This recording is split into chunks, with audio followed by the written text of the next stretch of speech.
ప్రభువైన యేసుక్రీస్తునామములో మరి అందరికీ వందనాలు. మరి ఈ యొక్క వీడియో మెసేజ్ కొరకే మిమ్మల్ని అందరూ కూడా ప్రేమతో ఆహ్వానిస్తుంటున్నాను. మరి ఈ దినము మన యొక్క వర్తమానం కొరకై కీర్తనల గ్రంథము 125వ అధ్యాయం, కీర్తనల గ్రంథము 125వ అధ్యాయము మొదటి 2 వచనాలు చదువుతానండి. యెహోవా యందు నమ్మికించువారు కదలక నిత్యము నిలుచు సియోను కొండవలెనుదురు. యెరూషలేము చుట్టూ పర్వతములున్నట్లు యెహోవా ఇది మొదలుకొని నిత్యము తన ప్రజల చుట్టూ ఉండును. ఇక్కడ కీర్తనకర్త శ్రేష్టమైనటువంటి కార్యాన్ని మనకు బయలుపరుస్తున్నాడు. యెహోవా యందు నమ్మికించుట, దేవుని యందు నమ్మికించుట, దేవుని మీద మనం నమ్మికించితే మనకు ఏమి జరుగుతుంది అనే కార్యాన్ని గురించి తన జీవిత అనుభవంలో నుంచి రాస్తుంటున్నాడు.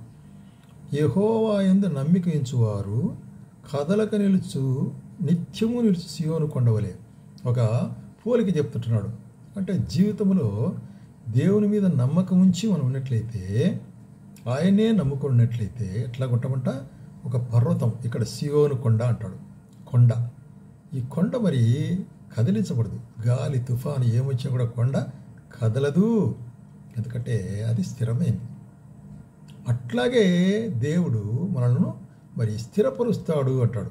ఏ విధమైనట్టుగా తొందరలు ఏర్పడినా, జీవితంలో మరి కష్టాలు, దుఃఖాలు, శ్రమలు ఏమి ఏర్పడినప్పుడు కూడా మనం స్థిరంగా ఉంటాం. ఎందుకు అంటే యెరూషలేము చుట్టూ పర్వతములంటూ ఇది మొదలుకొని నిత్యము తన ప్రజల చుట్టూ ఆయన ఉండును. కాబట్టి ఆయన ఏం చేస్తాడంట, మన చుట్టూ ఎవరైతే ఆయన నమ్ముకుని ఉన్నారో మన చుట్టూ ఆయన భద్రత ఉంటున్నది, ఆయనే ఉంటున్నాడు అంటారు. కాబట్టి ఈ విధంగా భద్రత ఉంటుంది. కాబట్టి మనకు మరి ఆయన నమ్ముకోవటం ద్వారా మనకి ఏం ఏర్పడుతుంది, స్థిరముగా ఉంటాము, మన జీవితము స్థిరపడినదిగా ఉంటుంది అనేటువంటి కార్యం మనం చూస్తున్నాం. అట్లాగే మరి కీర్తనకర్త 37వ కీర్తనలో ఒక మాట చెప్తాడు. ఏమంటాడంటే 37వ కీర్తనం, యెహోవా యందు నమ్మికించి మేలు చేయము, దేశమందు నివసించి సత్యమును అనుసరించుము. కాబట్టి దేవుని యందు నమ్మికించిన వారు ఎప్పుడే కానీ ఇతరులకు మేలు చేసేవారు, ఇతరులకు ఉపకారం చేసేవారు అనుకుంటున్నారు. అంత మాత్రం కాదు, వాళ్ళు సత్యాన్ని గురించి ఎప్పుడు సంతోషిస్తారు.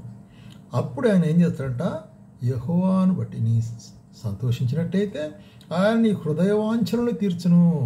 నీ డిజైర్స్, నీ హృదయవాంఛలు, నీ ఆశలు, నీ కోరికలు సరైనవిగా ఏదుంటే అవన్నీ కూడా తీరుస్తాయి. ఎందుకంటే ఆయన నమ్ముకునే వారు సరైనటువంటి కోరికలే కలిగి ఉంటారు.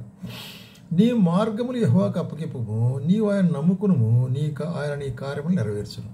కాబట్టి నీకు ఆలోచన చెప్పేది మాత్రమే కాకుండా ఆయన నమ్ముకుంటే నువ్వు నడవాల్సిన మార్గం నీకు బయలుపరుస్తాడు. మరి కొన్నిసార్లు మనం ఏ నిర్ణయం తీసుకోవాలని కొన్ని సందర్భాల్లో కొన్ని విషయాల మీద మనం ఎంతో తర్జన పడతాం. అప్పుడు దేవుడు ఏం చేస్తాడంటే తన వాక్యం ద్వారా, ఇదిగో ఈ యొక్క తీర్మానం తీసుకో, ఈ తీర్మానం తీసుకొని మనకు పరిశుద్ధాత్మ ద్వారా హెచ్చరిస్తాడు.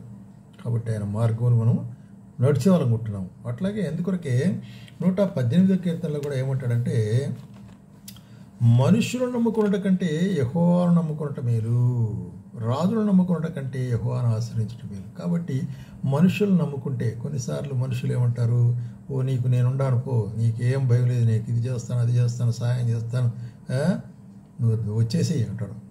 అంటే తీరా నువ్వు అవసరం పడిపోతే, అయ్యో ఏం చేస్తానంటే ఇది కుదరలేదు, అది కుదరలేదు అంటే మనుషుడు లిమిటెడ్ మ్యాన్, నిస్సహాయుడు, అన్నీ చేయలేడు. తన బలము, తన జ్ఞానము, శక్తి చాలదు. దేవుడు సర్వశక్తి సంపన్నుడు, ఆయన ఏమైనా చేయగలడు, మాట ఇచ్చే నెరవేర్చడు. కాబట్టి మనుషులు నమ్ముకున్నట కంటే, తర్వాత అధికారులు, రాజులు అంటే అధికారులు నమ్ముకున్నట కంటే ఇట్లా దేవుని నమ్ముకుంటే ఎంతో మేలు అనేటువంటి కార్యం మనము తెలుసుకోవాల్సి అనుకుంటున్నాం. అందుకొరకే కీర్తనలకర్త కూడా ఏం రాస్తాడంటే 3వ అధ్యాయంలో 5వ వచనంలో, నీ స్వబుద్ధిని ఆధారం చేసుకునక నీ పూర్ణ హృదయంతో యెహోవా యందు నమ్మికించు. కాబట్టి నాకే అంత తెలుసులే అని నీ సొంత బుద్ధి ఉపయోగించకుండా ఏం చేయాలా, పూర్ణ హృదయంతో హృదయపూర్వకమైన నమ్మికించినట్లయితే ఏమవుతాడు, మరి ఆయన నీ త్రోవను సరళం చేయును. కాబట్టి మన మార్గము సులువుగా చేస్తాడు. కఠినమైన మార్గమైనప్పటికీ కూడా దాన్ని సులువుగా మార్చేవాడుకుంటున్నాడు. మరి యెషయా ఏం రాస్తున్నాడు, 26వ అధ్యాయం, ఎవని మనస్సు నీ మీద అనుకును వారిని పూర్ణ శాంతి గలగా కాపాడుదు, ఏలైనగా అతడు నీ యందు విశ్వాసం ఉంచును. యెహోవా నిత్యాశ్రయ దుర్గము, యుగ యుగములు యెహోవాను నమ్ముకున్నాడు. ఎప్పటికీ, for ever, trust in him for ever. కాబట్టి ఆ విధంగా నిత్యము ఆయన నమ్ముకున్నట్లయితే మనకు కలిగే ఒక 2-3 ఆశీర్వాదాలు మనం చూస్తాం. చూడండి, చాలా ఆశీర్వాదాలు ఉన్నాయి. అయితే కీర్తనలో నుంచి 2-3 ఆశీర్వాదాలు మనం చూస్తాం. 31వ అధ్యాయము కీర్తన 19వ వచనం నుంచి. 19వ వచనం నుంచి ఏముంది ఇక్కడ?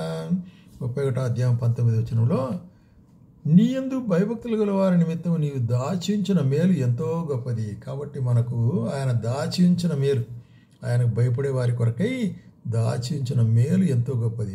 నరులు నేను ఆశ్రయించదు వారి నిమిత్తం నీ సిద్ధపరిచిన మేలు ఎంతో గొప్పది. కాబట్టి ఎటువంటిదంటే మనుషుల మీద కపటోపాయం చేసినప్పటికీ కూడా ఆయన సన్నిధిన గుడారంలో ఆయన దాచి వారి యొక్క ఉగ్రతను తప్పిస్తాడు. అది కాబట్టి ఇది మాట.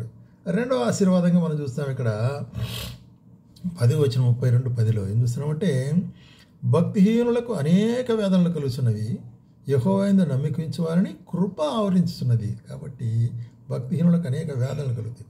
ఆయన కృప మనలను ఆదరిస్తుంది. నీతిమంతులారా యెహోవాను బట్టి సంతోషించుడి.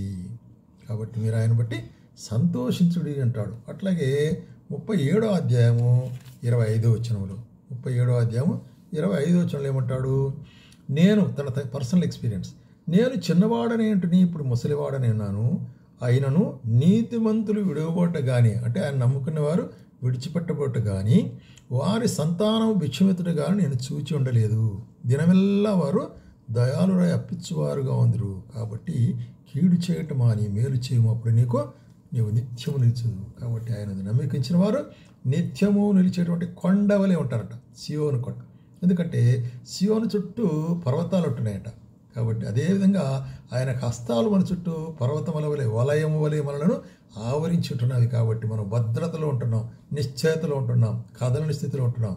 కాబట్టి ఇటువంటి గొప్ప నిశ్చయత కలిగిన వారు ఈ లోకంలో జీవించడానికి ప్రభువును సహాయం చేయనుగా.